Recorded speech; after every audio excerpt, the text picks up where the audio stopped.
Are you tired of this happening when you face the first Prince of Flowing Sands? In this video, I will show you exactly how to defeat the first Prince of Flowing Sands in Chapter 2 of Black Myth Wukong. The first Prince of Flowing Sands is an optional Jaguar Chief miniboss that you encounter in Chapter 2 of Black Myth Wukong. Help me and As a much bigger foe than the second prince, expect a lot of large slamming attacks in your direction.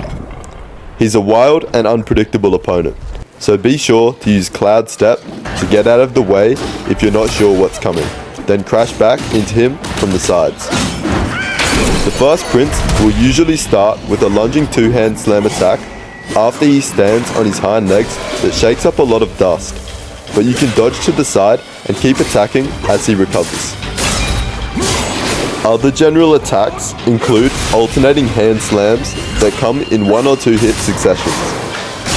He can also put his hand down to the side first and then sweep it across in the front in a slower swipe that you need to dodge back from instead of moving alongside his hand.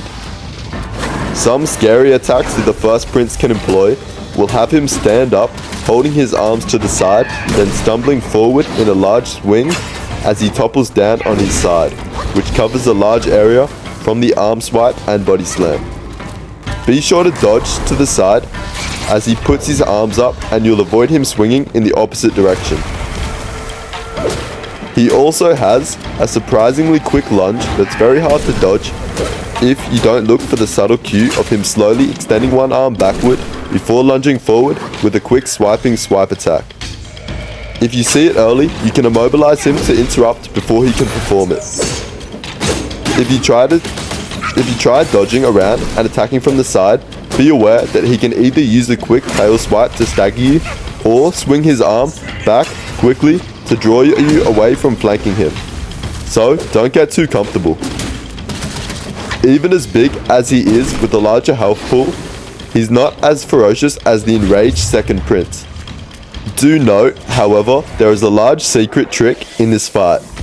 If you lure him into doing one of his largest slam attacks while your back is to the curved wall, his strikes may cause the wall to crack, revealing a secret. Once he's been defeated, he'll drop the Arhat gold piece key item. You will need this for a side quest elsewhere in this chapter. Well, that's all you should need to know to defeat the first Prince of Flowing Sands. Thanks for watching this video and make sure to like and subscribe if you found this helpful. And if you have any other questions or want more advice, make sure to leave a comment down below.